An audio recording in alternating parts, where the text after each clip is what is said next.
ഇന്ന് നമ്മൾ മോസ്കിറ്റോ കൺട്രോളിനെ കുറിച്ചാണ് പറയുന്നത്. ന്യൂ ബോൺ ബേബീസിൻ്റെ അല്ലെങ്കിൽ പുതിയതായിട്ട് വാവ ഉണ്ടായ സമയത്ത് പാരൻസ് എപ്പോഴും ചോദിക്കും മോസ്കിറ്റോ കോയിലൊക്കെ അല്ലെങ്കിൽ മോസ്കിറ്റോ എങ്ങനെ കൺട്രോൾ ചെയ്യാം, അത് ആ ഗുഡ് നൈറ്റ് ആൻഡ് ലിക്വിഡ് കത്തിക്കാൻ പറ്റുമെന്നുള്ളത്. അപ്പോൾ അവിടെ നിങ്ങൾ മനസ്സിലാക്കേണ്ട കാര്യം, നമുക്ക് ഓരോ വഴികൾ നോക്കാം. ഒന്ന്, മോസ്കിറ്റോ കൊതുകിനെ കൊല്ലാനുള്ള ആ ലിക്വിഡ് കത്തിച്ച് വെക്കുന്നത്, നമ്മൾ ഇലക്ട്രിക് കറണ്ടിന് കത്തിച്ച് വെക്കുന്നത്. 2 മോസ്കിറ്റോ കോയിൽസ്.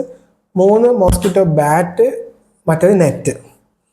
അതിൽ ഏറ്റവും സേഫ് ആയിട്ടുള്ള 2 മെത്തേഡ്സ് ആണ് ബാറ്റ് ഉപയോഗിക്കുന്നതും അല്ലെങ്കിൽ നെറ്റ് ഉപയോഗിക്കുന്നതും. പക്ഷേ ബാറ്റ് ഉപയോഗിക്കുമ്പോൾ നിങ്ങൾ നോക്കണം, നിങ്ങളുടെ വീട്ടിൽ മറ്റു ചെറിയ കുട്ടികളുണ്ടെങ്കിൽ അതവർ പിടിച്ച് കളിച്ചാൽ ആ ഷോക്ക് തട്ടാനുള്ള, ചെറുതാണെങ്കിലും നല്ല പെയിൻഫുൾ ആണ്. അപ്പോൾ കുട്ടികളെ സംബന്ധിച്ചത് ഷോക്ക് ഉണ്ട്. അപ്പോൾ അത് നോക്കണം. അതല്ലാതെ നിങ്ങളെ ബാറ്റ് ഉപയോഗിക്കുന്നതിന് തെറ്റൊന്നുമില്ല. രണ്ടാമത്തതാണ് നെറ്റ്. അതാണ് ഏറ്റവും സേഫസ്റ്റ്. അത് ഒന്നുകിൽ നെറ്റ് നിങ്ങളുടെ ബെഡിന് മൊത്തം കവർ ചെയ്യുന്ന രൂപത്തിലോ അല്ലെങ്കിൽ കുട്ടിയെ കവർ ചെയ്യുന്ന ചെറിയ നെറ്റുകളോ ഉപയോഗിക്കാം. അടുത്തൊരു ചോദ്യമാണ് മോസ്കിറ്റോ ലിക്വിഡ്സ്, നമ്മൾ കറണ്ടിന് കുത്തിവെച്ച് ഉപയോഗിക്കുന്ന ലിക്വിഡ്സ് ഉപയോഗിക്കാൻ പാടുണ്ടോ എന്ന് ചോദിക്കാറുണ്ട്.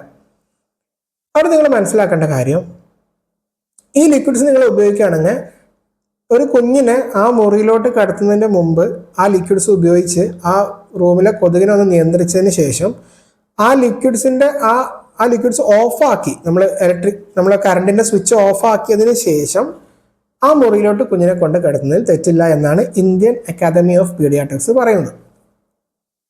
അപ്പം ആ കുഞ്ഞിനെ, ചെറിയ വാവകളെ ആ റൂമിൽ കിടത്തുന്ന സമയത്ത് അത് ഉപയോഗിക്കാതെ വയ്ക്കുക. ആദ്യം ഉപയോഗിച്ച് കൊതുകിനെ നിയന്ത്രിച്ച് അത് ഓഫാക്കിയതിന് ശേഷം കുഞ്ഞിനോടെ കൊണ്ട് കിടത്താം. അപ്പോൾ ഏറ്റവും സേഫസ്റ്റ് മെത്തേഡ് നെറ്റാണ് അല്ലേ. അത് കഴിഞ്ഞിട്ടാണ് ഈ ലിക്വിഡ് വരുന്നത്. ഇനി അടുത്തതാണ് കോയിൽ, മോസ്കിറ്റോ കോയിൽ. അത് ഉപയോഗിക്കാൻ പാടുണ്ടോ? കുഞ്ഞുങ്ങൾ കിടക്കുന്ന മുറിയിൽ ഒരിക്കലും ഉപയോഗിക്കാൻ പാടില്ലാത്ത ഒന്നാണ് മോസ്കിറ്റോ കോയിൽ. പ്രത്യേകിച്ച് അവർക്ക് ചുമയും ശ്വാസം മുട്ടലൊക്കെ ഉള്ള കുട്ടികൾക്കാണെങ്കിൽ അത് ട്രിഗർ ചെയ്യും. അപ്പോൾ മോസ്കിറ്റോ കോയിൽ നിങ്ങൾ കംപ്ലീറ്റ്ലി അവോയ്ഡ് ചെയ്യണം. അതുപോലെ തന്നെ നമ്മളെ വീട്ടിൽ പണ്ടൊക്കെ ചെയ്തിരുന്ന ഒരു കാര്യമാണ് പുക ഇടുന്നത്. ഈ ചന്ദനത്തിരി കത്തിക്കുക, പുക ഇടുക. അങ്ങനെ ഈ സ്മോക്ക് വരുന്ന ഒന്നും ഒരു ന്യൂ ബോണിൻ്റെ റൂമിലോ ആ ന്യൂ ബോൺ കിടക്കുന്ന വീട്ടിലോ പാടില്ല. അപ്പോൾ ഏറ്റവും സേഫസ്റ്റ് ആയിട്ടുള്ള നെറ്റ്, അത് ശേഷമാണ് ലിക്വിഡ്സ് വരുന്നത്. അതിനുശേഷം ഉപയോഗിക്കാൻ പാടില്ലാത്ത ഒന്നാണ് ഈ സ്മോക്ക് വരുന്ന, പുക വരുന്ന കോയിൽസുകൾ. അപ്പം ഇതൊക്കെ ഒരു കുഞ്ഞ് ഉറങ്ങുന്ന സമയത്താണ്. ഇനി ഒരു കുഞ്ഞിനെ പുറത്തോട്ടൊക്കെ എടുത്ത് നടക്കുന്ന സമയത്ത് നമുക്ക് ഈ നെറ്റ് ഉപയോഗിക്കാൻ പറ്റില്ലല്ലോ. അവിടെയാണ് മോസ്കിറ്റോ റിപ്പറൻസ് വരുന്നത്, അതായത് കുഞ്ഞിന് ദേഹത്ത് തേക്കുന്നത്. അതിനെക്കുറിച്ച് നമുക്ക് ഡീറ്റെയിൽ ആയിട്ട് പറയാം. അതിനെക്കുറിച്ച് അധികം പറയാനുള്ളതുകൊണ്ട് തന്നെ അടുത്ത ടോപ്പിക്കിൽ നമുക്കത് പറയാം.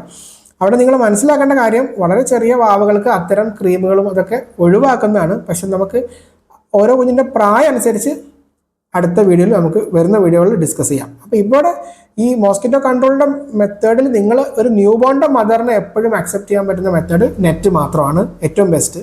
അത് കഴിഞ്ഞിട്ടാണ് ലിക്വിഡ് വരുന്നത്. അത്രയും ക്ലിയർ ആണല്ലോ.